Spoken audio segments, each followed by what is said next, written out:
Слава Україні! Слава героям! Пане Рік, вітаю вас. Hello, Mr. Rick. Yes.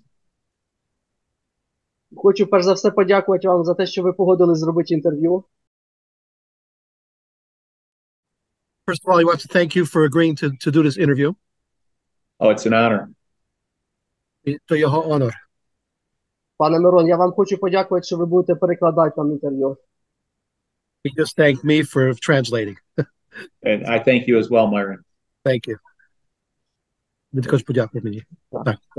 Пане Рік, розкажіть, будь ласка, про своє українське коріння. He would like for you to tell us about your Ukrainian roots. Both sets of my grandparents came over from Ukraine. My father's parents were from Lviv. I do not know the town that my mother's parents came over from. Both of them came over just prior to World War I. Okay. Його дідо і бабча приїхали з України, околиці близько Львову, але він не знає село, а мамине взагалі не знає, звідки вона є, а вони з України. Throughout growing up, I attended Ukrainian Catholic grade school, St. Joseph. Він ходив до української католицької школи in Parma, Ohio, and my parents, up until the time they passed, were members of the Ukrainian Catholic Church there and actively involved. Його родичі були в Огайо, в Пармі, в українській громаді і членами Української католицької церкви, там аж до часу, що вони відійшли. Він ходив до української католицької школи in Parma, Ohio, and my parents, up until the time they passed, were members of the Ukrainian Catholic Church there and actively involved. Його родичі були в Огайо, в Пармі, в українській громаді і членами Української католицької церкви, там аж до часу, що вони відійшли. Він ходив до української католицької школи in Parma, Ohio, and my parents, up until the time they passed, were members of the Ukrainian Catholic Church there and actively involved. Його родичі були в Огайо, в Пармі, в українській громаді і членами Української католицької церкви, там аж до часу, що вони відійшли. Пане Рік, розкажіть, будь ласка, як ви захопилися спортом? How did you get involved with sports? Very, very early age. Just playing the American type sports, football, baseball, and basketball. And I was fortunate I had an aptitude for sports, and actually got recruited to high school. I was provided a scholarship for sports to high school, to a Catholic high school. Він як був молодий, то він був здібний до спорту, багато родів спорту, між ними футбол, бейсбол, і він був один з кращих, і навіть до high school, тобто то є від 9 до 12 класу, щоб ви знали, то він дістав стипендію йти до католицької школи через те, що він був з тими найкращими спортовцями. А в родині пана Ріка хтось займався спортом? In your family, did anybody take part in sports? Brothers, sisters, that kind of stuff. Yeah, no, my brothers played high school sports, but that was the extent of it. They were focused just honestly more on academics. One's a doctor, one's a lawyer, and I was more interested in playing ball. Його брати, родичі в той час не дуже були, не старалися, щоб діти грали в спорт, вони більше до студії, щоб вони стали докторами і адвокатами. І сталося так, що один брат адвокат, а другий брат є доктор. А він лише керувався зі спортом. Пане Рік, чому ви обрали саме гандбол? Why did you pick handball? And Myron, my Ukrainian is starting to come back because I actually understood that question. Він то розумів, то питання. Його українське вертає ще назад тепер йому. I attended the U.S. Military Academy at West-Pойnт, and I was recruited for baseball. and I played baseball as a freshman there, and I walked on to the basketball team. So during the winter, I was playing basketball. I got hurt, so I was put down to the JV team, and I was walking through the gymnasium, and in the next gym over, they were playing a sport called handball, and I just sat there and was watching it and was amazed because it was a combination of so many sports that I had previously played. Він пішов до університету, до мілітарної академії Америки, тобто як солдат. І там почав грати бейсбол. Після студії, але грав бейсбол. І тоді в зимі грав баскетбол. Тоді він, як був там в залі, де грають, він щось почув з другої залі, і там підійшов подивитися, і там побачив, що там грають гандбол. І він то зацікавився, бо то є скупчення різних спортів. Гандболом вперше почали займатися саме у військовій академії Вест-Пойнт, так? Так, він про це говорив, так. You started handball first at West Point, correct? Yes, sir. Так. А до цього, до військової академії, у вас були, можливо, плани займатися професійно іншим видом спорту? At the time that you were at the academy, did you get involved in any other professional sports? I did not. Once I started playing handball, I solely focused on it, and I was fortunate. I picked up the sport fairly quickly, and just when I saw what the opportunity was, I just dedicated all my efforts and training to try to become as good as I could at the sport and learn as much as I could. Ні, він професійно не грав інших спортів. Він цілу свою увагу звернув на гандбол, щоб покращити і краще виступати і знати ту гру. А були друзі, можливо, хто відмовляв, що не займайся гандболом, а займайся баскетболом, американським футболом, іншими видами спорту?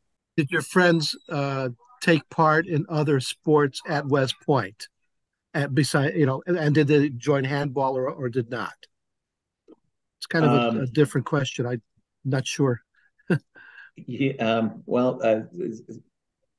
everybody at West Point plays a sport, whether it's a varsity sport, a club sport, intramural.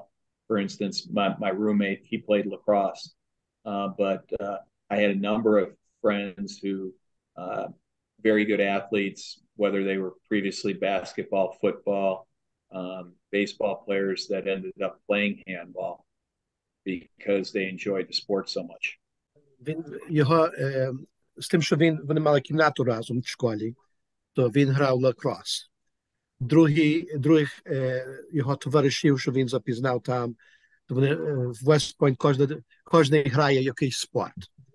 І тоді другі колеги його товариші побачили, і вони також почали грати гандбол, навчилися грати гандбол, не як серйозну гру, але на відпочинок, щоб від тих других спортів. Ви в національній збірні США з гандболу потрапили, ще будучи навчаючись в Вест-Пойнті, так?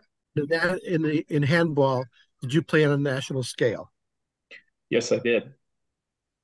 Так. Ви одразу дорослий, чи це була юнацька збірна? As an adult or as I guess, a teenager? So, sure. So I began playing handball, I believe I was 19. So that would have been 1982. In 1984, I was invited to train with the U.S. national team but I was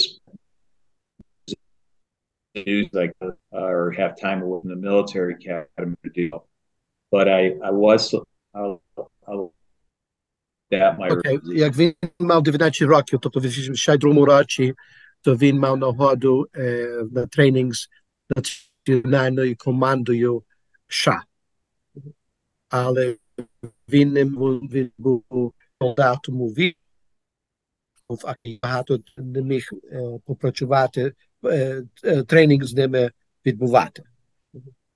Okay. And then in the spring of 1984, I was selected as a member of the U.S. junior national team, playing the World Championships in Toronto, Italy. And I competed for the U.S. team representing West-Pойнт in... Цього року він виступав як член академії в національній гандбол турнірі. То було в Італії. І він мав нагоду там виступити і грати з іншими в турнірі. How did you do? Я питаю, як вони, якщо вони здобули, бо то є ваше наступне питання. That's his next question. So I read it. Our team didn't do very well. I believe there was 32 teams, and we finished towards the bottom out of the 32 teams. Individually, I thought I did, for the level I was at the time, very well. I started and played most of the time in every game. Там було 32 команд, як вони грали в Італії. І хоча й американська мілітарна команда не на найкращому стані вийшла, але він грав майже кожну гру і досить добре, що показалося, що він має дар до цього. Пане Рік, розкажіть, будь ласка, я знаю, що ви виступали на панамериканських іграх, так? You competed in the paramilitary чи Panamericanski. Yeah. Yes. The first Pan American Games that I competed in was 1987. And we needed to come in first place in order to qualify for the 1988 Olympics in Seoul. And we did do that. We were not favored to do so, but we did win the gold medal in the Pan American Games in 1987. Брали участь в 87-му році. 87, right? This is pre-Olympics. Yes, that was the qualification for the 88 Olympics. Okay, і то була кваліфікація на 88-й рік Олімпіади. Вони виграли золото в тих пор. Ніхто не думав, що вони таке здобудуть, але їм вдалося, щоб попрацювали над тим і виграли золоту медаль. В Олімпійських іграх ви грали, пане Рік? Брали участь? Did you take part in the 88 Olympics? I did not as a player. I got 1987, the Pan American Games. I started for the U.S. team and played the second most minutes on the team. I started throughout 1988, and it was about 5 or 6 weeks before the Olympics. We were playing in Hungary, and I got hurt, and I tore a ligament in my throwing hand. And so ultimately I did not get to compete in Seoul. В цьому році він виступав, і вони кваліфікували на Олімпіаду в 88-му році і робили тренінг 5 тижнів перед Олімпіади в 88-му в Кореї. То він стягнув собі, я думаю, нирки в руці, що кидаєш балон. І через то він не міг виступати, не міг грати. Пан Рік був уже головним тренером національної збірної в 1996 році, так? You were the coach of the Atlantic handball team, right? At the Atlanta Olympics handball team. Yes. For the US. Yes. Prior to that, I continued playing on the U.S. team from after the Olympics, 1989 through into 1994. Played in another Pan American Games, Goodwill Games, World Championships. And then in 1994, I was approached about coaching the U.S. team and functioning as a player coach. З 99-го до 94-го року він виступав як грач. І по цілому світі вони виступали і здобули позитивні рішення, повигравали і так далі. Тоді в 94-му році його вибрали, просили, щоб він був не лише учасник, але також тренер в той самий час. І він погодився. Пане Рік, які у вас враження, емоції від Олімпіади в Атланті? What was your expectations, and after the Olympics, what was your feelings of having achieved, gone there, and lived through the whole Olympic hurrah event, I guess, and being part of it? Myron, long answer. Leading up to it, it was an absolute honor to be considered, to have the responsibility to coach the team. When I was offered a position, I quickly realized that it was not possible to continue playing as well as to try and coach. So I had to make a choice, and I made a decision to take over as a head coach. So I'll pause there and then come back to you. Він побачив, щоб бути і тренером, і учасником не було краще для команди. І через то він погодився бути головним тренером і відступити від позиції як учасник, як грач.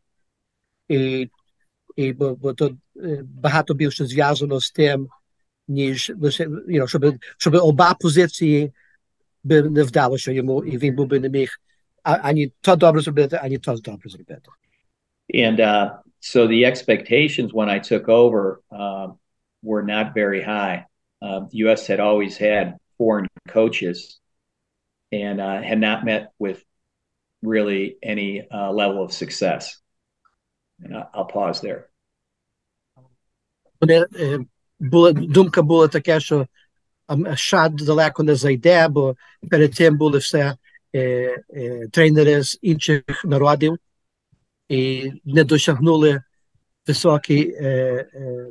на високому рівні грання, то вони не думали, що дуже багато буде з нашої команди США на цій Олімпіаді. Okay?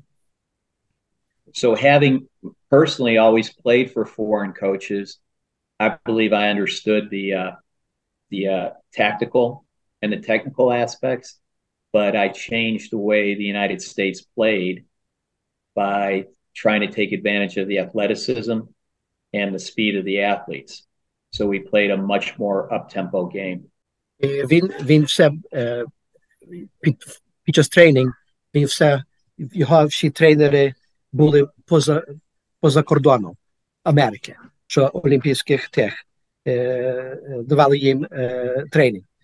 І він то навчився був, і він бачив, що якби США команда би виступала так, як вони грають, вони би не вдалося. То він змінив думку, щоб вони були технічно і практично змінив цілу думку команди, як грати і вживати швидкість команди проти других. І то через то вдалося. Окей. And the change in style worked very well for our team, and we improved from not being in the top 40 teams in the world to in the 1996 Olympic Games we came in 9th place and won 2 games during the Olympics. США було на світовому рівні номер 40 в handball. Через те, що він змінив як тренер і навчив іншим способом грати, США стала на 9-му місці в світі. Скажіть, будь ласка, ви після завершення ігрової кар'єри одразу вирішили бути тренером? Did you decide that you wanted to be a trainer early on? Coach? Not a trainer, coach. Coach, trainer is the European term. Right. I was always interested in, I don't know how you're going to translate this, Myron, the cerebral part of the game. I was in the sports I played. I was a good athlete. Some people would say a very good athlete, but I achieved much more than I arguably deserved from my athletic ability because of how I approached it mentally. I studied and looked for every possible advantage. Як він грав спорт, він думав про спорт, так би сказати, мозком, розумом. Дивився, як то що йде, і він з того боку, не лише, що він був добрий грач, і навіть другі говорили, що він був надзвичайно добрий грач в спорті, але тому, що він думав і аналізував спорт, то йому багато краще вдалося, ніж другим.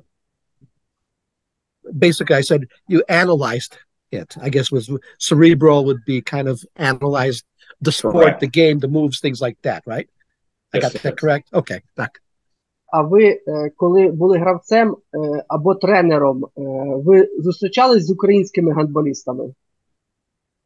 When you were either a player or a coach, did you meet up with any Ukrainian handball players? Yes. I played 1 year professionally back when it was still Czechoslovakia in the first division. And we played a match against the Ukrainian national team. Він був ще той грач, то він грав для Чехословакії, і вони грали проти команди української національної команди гандболу у одному турнірі. Як, на думку пана Ріка, рівень розвитку і рівень майстерності українських гандболістів високий? В той час чи тепер? В той час. What was the level of playing, in your opinion, at that time of Ukrainian handball players, Ukrainian handball team? Ukrainian handball was a little bit better than the level of our U.S. national team. They were a better team. Some very good athletes. And it was very much fun to compete against them. Українська національна команда, яка виступала, він каже, що вони були кращі гандбол атлети, ніж американці. Було дуже гарно і гуморно з ними грати, але вони були добрі в той час. Вони були на вищому рівні, ніж США. Скажіть, будь ласка, а чому гандбол менш популярний в США, ніж американський футбол, бейсбол, хокей? Why is handball less popular in the U.S. as compared to football or soccer or any other sport?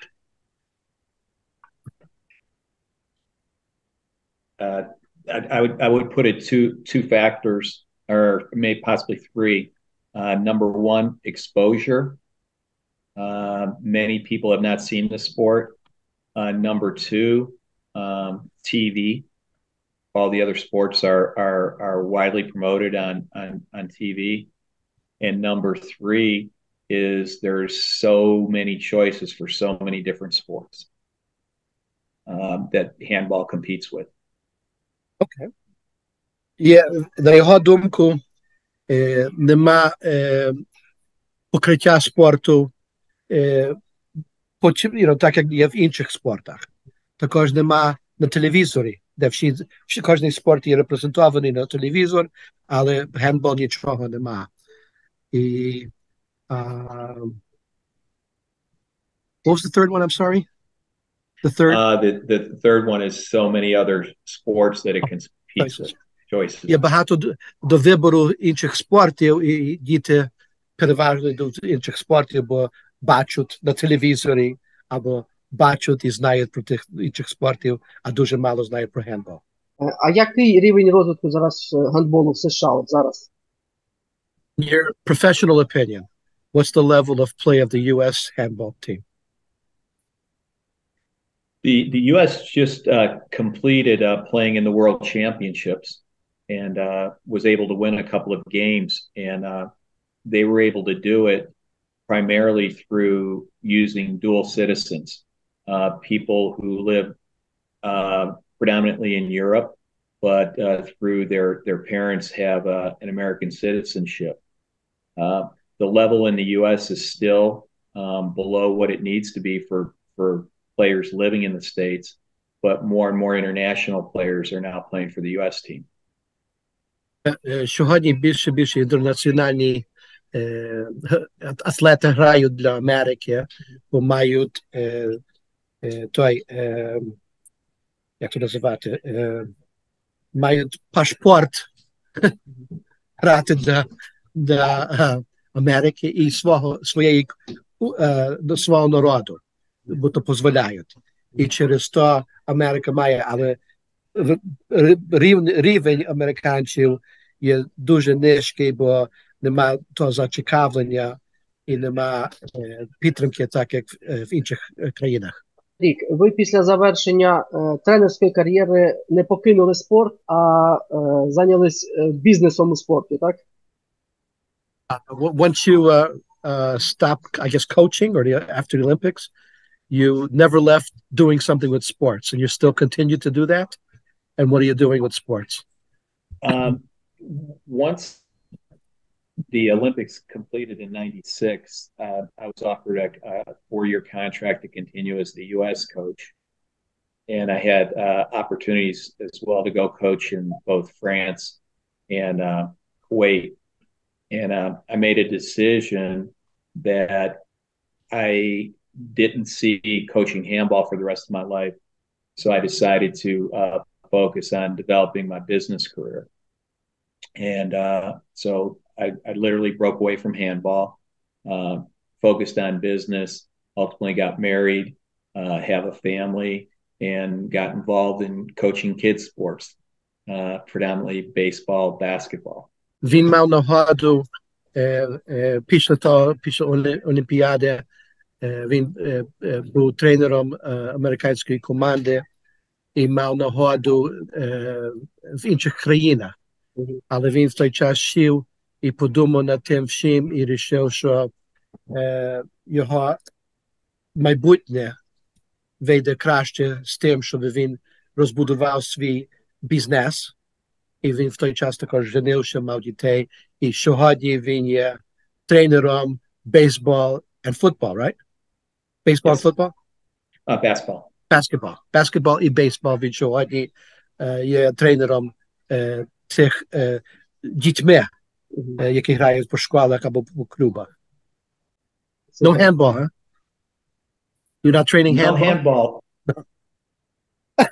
No handball. We won our last game in the Olympics, and I wanted to go out on a high note.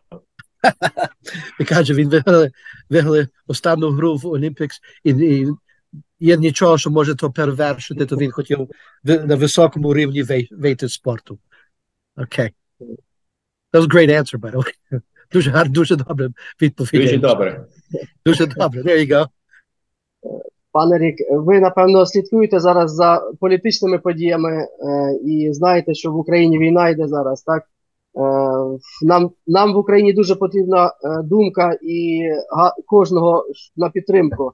То, напевно, ви підтримуєте Україну і, напевно, будете проти того, щоб російських чи білоруських спортсменів допустили до участі в Олімпійських іграх та в інших міжнародних змаганнях.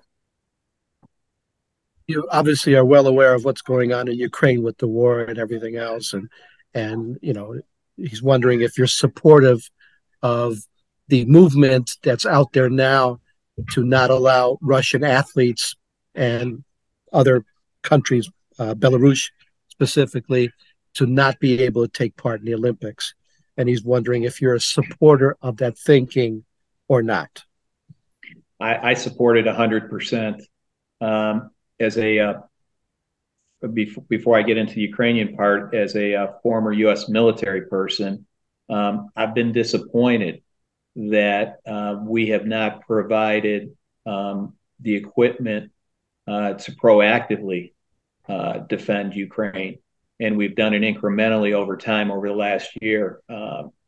I think it was naive to believe that providing limited support would bring an end to this tragic war. So as it pertains to, I'll let you answer that and then I'll continue. Він дає відповідь таку, в першій мірі, як солдат, бо він воював. що він не є задоволений з тим, що Америка ще не дала Україні більше зброї спочатку, але постепенно давала. То треба дати, і він не є задоволений з тим, не є згідний з тим, як Америка поступила. Але він підтримує думку, що, щоб далі допомагати. І він ще не скінчив, ще далі, окей. Secondly, as it pertains to sports, there is nothing more important than human lives.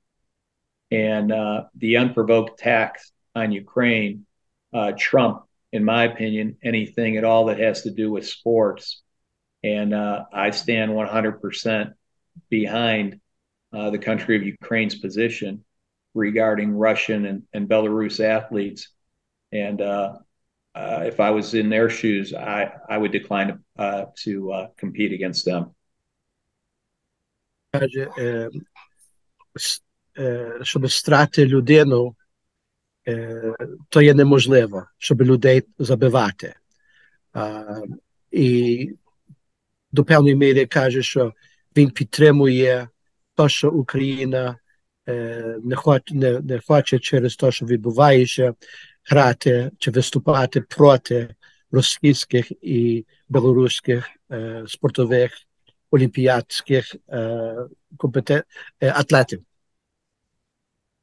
І він то підтримує.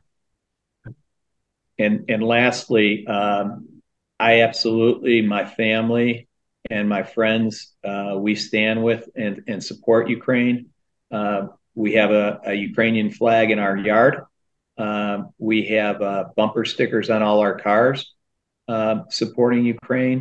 And we literally almost every day pray for Ukraine, and we'll continue to do so.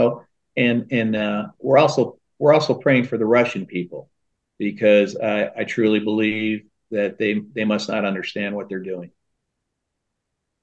Він має перед своєю хатою український прапор, на авто має українські декалі, його родина підтримує Україну, його товариші всі підтримують Україну. Вони і моляться за Україну денно, але також моляться за росіян, також, бо вони не кожен є винний, то, що відбувається, і може через молитву вони знайдуть свою дорогу. Хочу подякувати за підтримку України, нам це дуже важливо. Дякую вам. He wants to thank you for your support for Ukraine. Дякувати і за інтерв'ю теж, пане Ріко. So he wants to thank you for your support for Ukraine and thinking of Ukraine and you, your friends, and all you're doing. He wants to thank you for doing the interview and taking the time to spend on this interview to be part of this, movement that the sports world is making to support Ukraine, for what has happened. Well, Myron, as I started, this was an honor to spend time with both of you, and respectfully, I would much more like to thank Oleksyk and all the people of Ukraine for what they're doing and the bravery that is unmatched in history with respect to what they're doing. And I pray for a quick and appropriate end to this conflict, and our prayers are with all the Ukrainian people. Йому це був великий гонор, що ви запросили його на це інтерв'ю. І він хоче вам подякувати і народу українців за те, що вони роблять, що вони кожного дня воюють і тримають, і не піддаються. І його молитви є з українським народом. Дякуємо. Пане Мирон, я вам хочу подякувати за те, що ви нам допомагали в перекладі інтерв'ю. Thank you. Then he thanked me for doing the interview, for doing the translation.